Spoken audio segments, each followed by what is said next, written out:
He didn't have anyone in the world until he met this little lamb. When a tiny rhino first arrived at the Rhino orphanage in South Africa, he was the tiniest rhino patient there. At just over 10 days old, he'd already been through enough trauma for a lifetime. Before we begin, make sure you smash that like button, subscribe to our channel, and click the notification bell for more amazing videos. The rhino, who was named Mering, which means ray of sunshine, had been found beside his mom's body in April after she'd been killed by poachers. His rescuers, who were trying to save rhinos from extinction by raising orphan calves into strong and healthy adults, had the sad task of washing Mering's mother's blood off of him.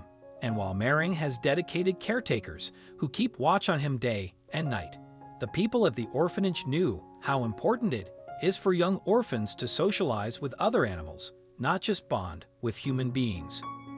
But because he's so small, becoming friends with another of his kind was complicated.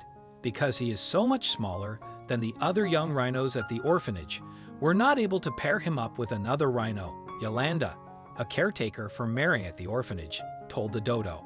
So, when a young little lamb named Elsa showed an interest in the tiniest rhino at the sanctuary, the people who care for Mering were overjoyed that there seemed to be a real connection.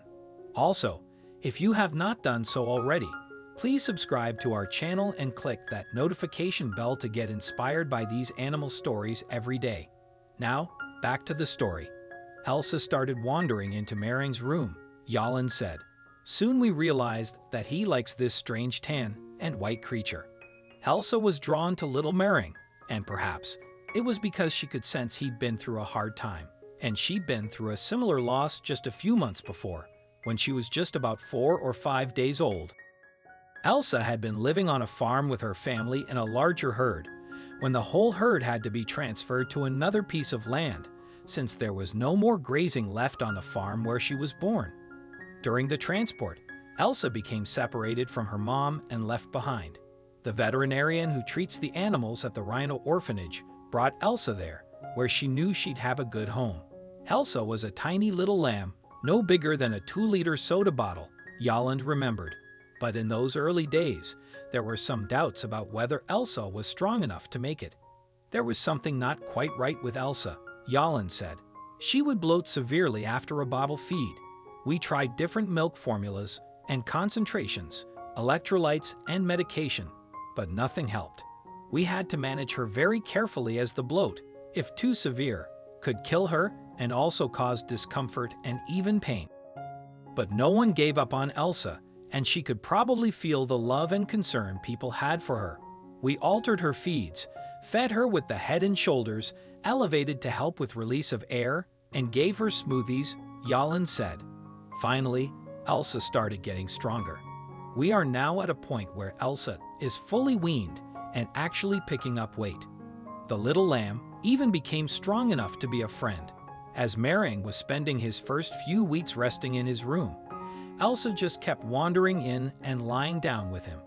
Then Mering showed he was strong enough to begin going outside, and out Elsa came too.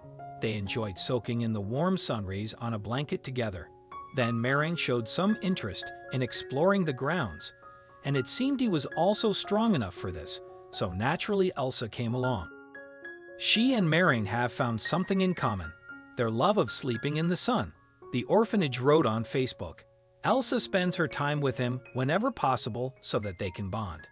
The pair now spend their days together, happily grazing in the fields. Even though Mering is far larger than little Elsa, he still tends to let her lead. After all, she is his elder.